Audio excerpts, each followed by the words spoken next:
terceiro e último bloco do Código Aberto. A gente vai encerrar a nossa conversa daqui a pouquinho. Nós estamos pensando em conselhos que existem na Bíblia para a gente pensar e repensar as dinâmicas familiares. Antes da gente continuar a nossa conversa, fica com o vídeo do ponto de referência.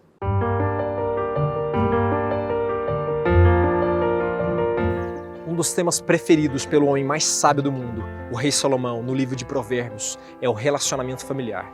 Em diversos conselhos vindos diretamente de um pai de amor para o seu filho. Filho meu, ouve o ensino do teu pai e não deixes a instrução da tua mãe. Um dos conselhos paternos de Salomão é em relação ao envolvimento com a mulher certa. E embora use mulher, pode facilmente ser adaptado e substituído por homem certo. Eu sei que na sociedade de hoje parece totalmente retrógrado e antiquado falar em reservar para os solteiros e preservar para os casados sexualmente falando. Principalmente num país e numa cultura como a nossa, onde a sexualidade é externada praticamente sem filtros e a qualquer idade. E a cultura do liberalismo, do faça o que tem vontade, com quem tem vontade, na hora que tiver vontade. Eu sei de tudo isso, mas a intimidade sexual é um presente de Deus e, sem sombra de dúvidas, esse presente foi feito para ser aberto dentro do contexto do casamento. Sem medos, sem ressalvas, sem fantasmas, experiências e comparações do passado. Eu sei que você acha que sabe o que é bom para você, mas Deus é amor e sabe muito mais. Ele quer o seu bem, então confie, não em mim, mas nele. Por isso a figura e exemplos paternos são tão importantes.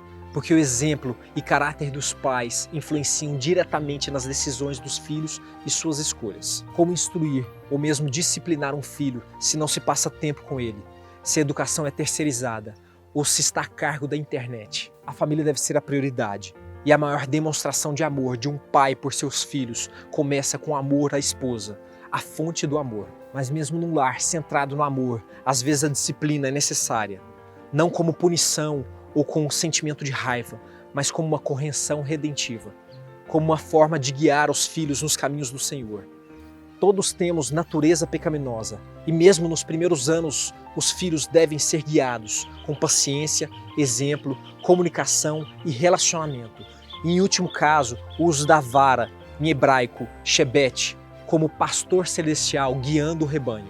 Em nossos relacionamentos familiares, Provérbios também destaca a importância de se ter alegria e uma pitada de humor para reduzir o estresse e as tensões que esse mundo coloca sobre os nossos ombros.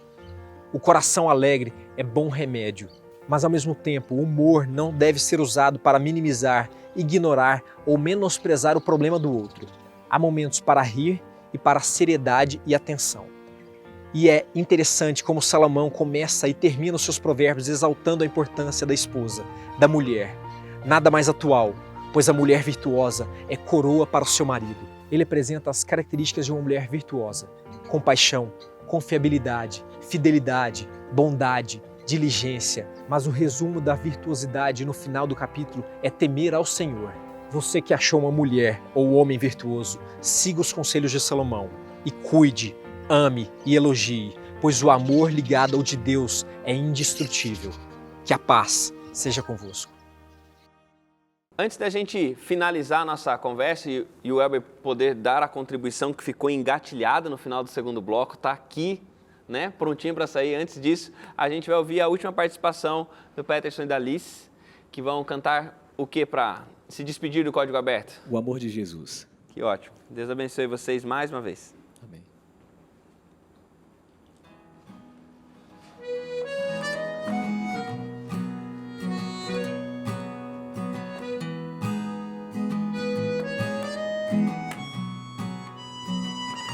Sublime é o poder das palavras de Jesus que ardem no meu coração. Desejo revelar este verdadeiro amor que em mim nasceu, o amor de quando conheci meu Deus. Eu quero herdar a nova terra e viver num lugar de paz, estar para sempre com Jesus, reconhecer que Ele é Rei. Dele vem o meu sorrir e o meu cantar. Para sempre vou servi-lo e o adorar. O amor de Jesus inundou meu coração. Testemunha eu serei do seu cuidado e proteção. Me entrego a servi-lo com devoção. Desse eterno amor eu vou cantar.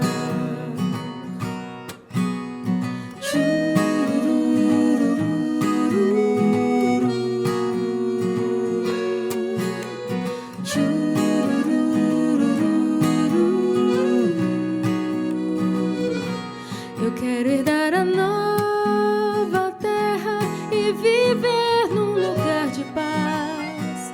Estar para sempre com Jesus, reconhecer que Ele é Rei. Dele meu sorrir e o meu cantar. Para sempre vou servi-lo e o adorar. O amor de Jesus inundou meu coração. Testemunha eu serei do seu cuidado e proteção. Me entrego a servi-lo com devoção. Desse eterno amor eu vou cantar.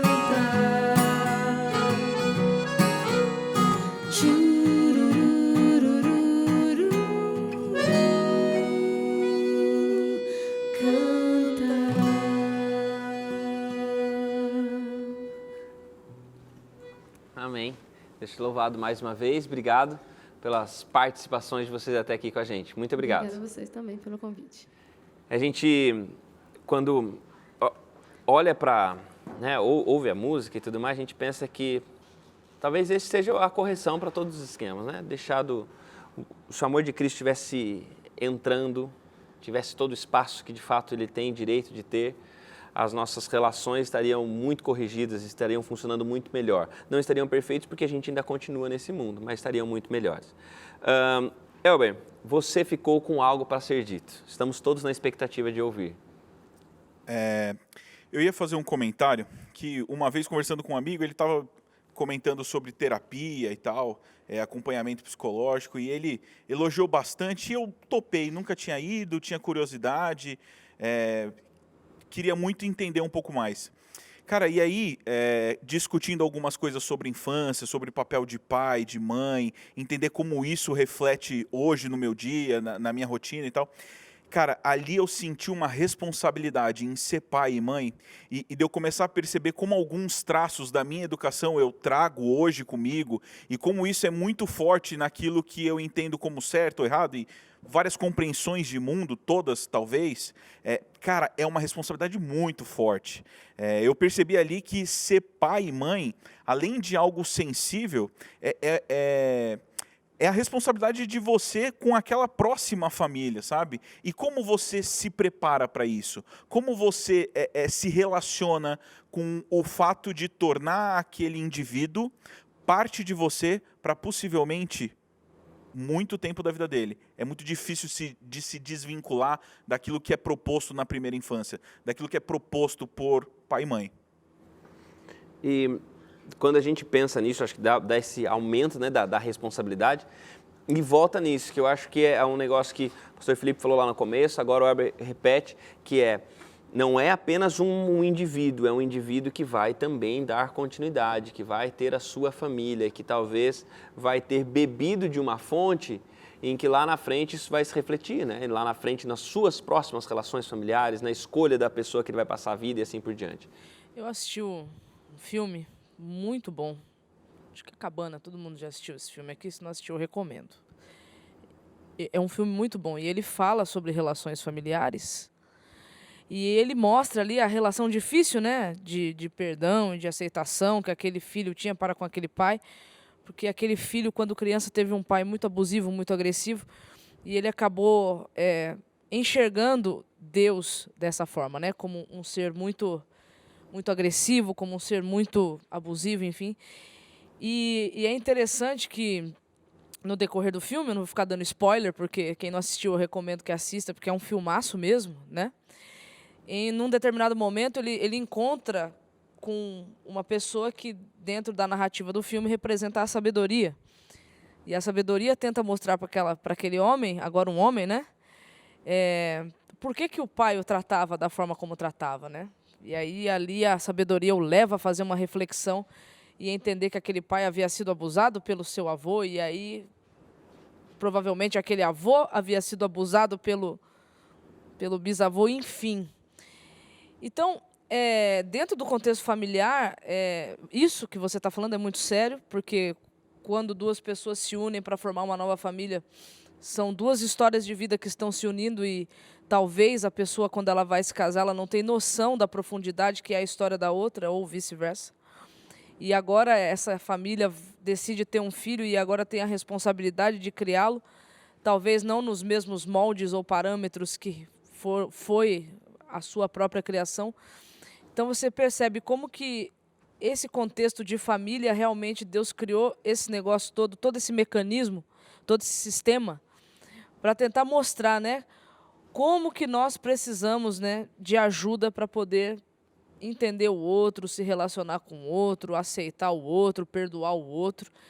Porque assim, a gente tem muita mágoa, muito rancor, às vezes, né, das pessoas, só que a gente não é empático ao ponto de pensar se a pessoa ela está me abusando de alguma forma. Primeiro, é porque ela só tem isso para dar. Se ela só tem isso para dar, foi porque foi isso que ela recebeu.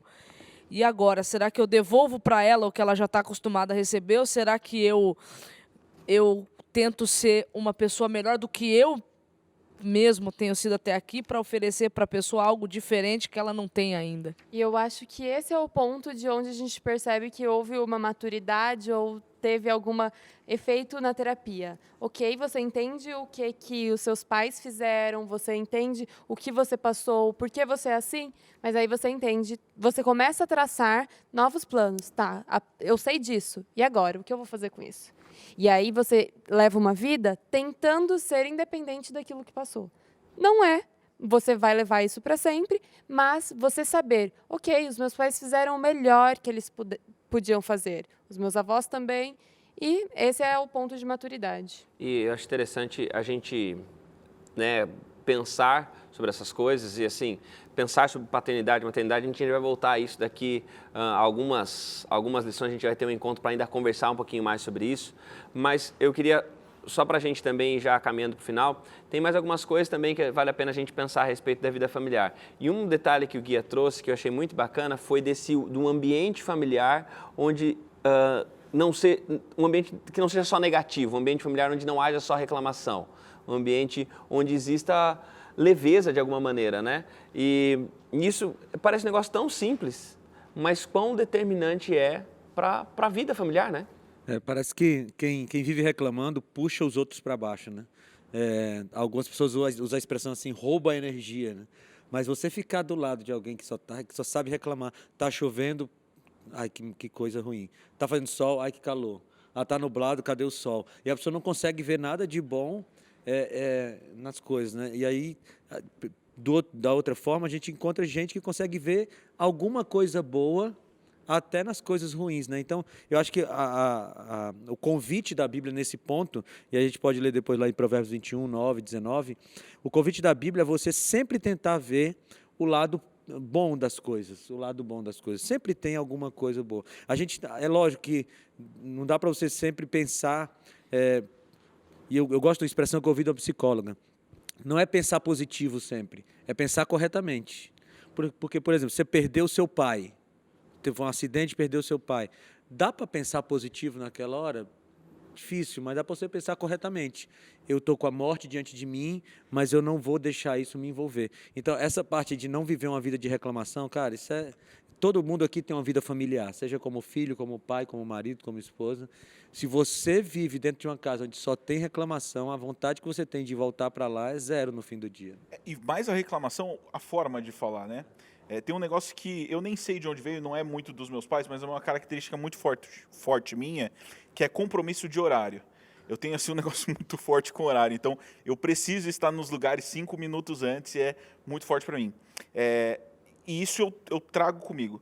Na casa da minha esposa é muito mais tranquilo, e eles também têm um compromisso com o horário, mas não existe esse peso, sabe, que eu carrego.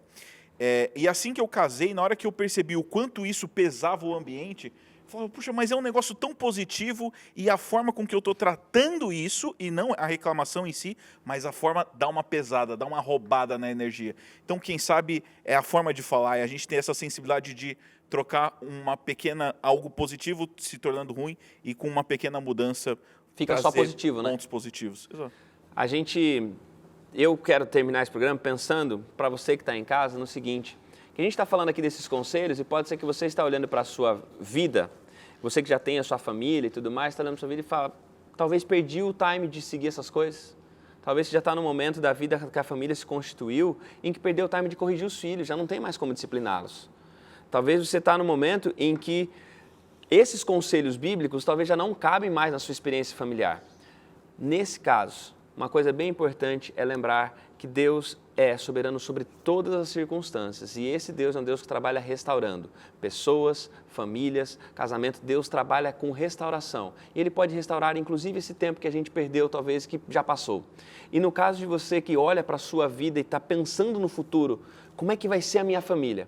Aí para você, eu gostaria de deixar algo muito, muito importante, muito especial, que é a certeza de que diante desses conselhos existe um convite também de Deus para que você descontinue padrões destrutivos. Se você vem de uma família onde você olha um monte de coisa que você não quer repetir, comece a levar a sério não repetir essas coisas. Não repetir nem no namoro, não repetir nem nas amizades, e entender que Deus está te dando a oportunidade de contar uma história diferente daquela que foi contada para você. De dar para as pessoas algo diferente daquilo que você recebeu. Dar aquilo que você tem recebido dele, primariamente. Que Deus te abençoe, que Deus abençoe a sua família, e a gente volta semana que vem com o Código Aberto.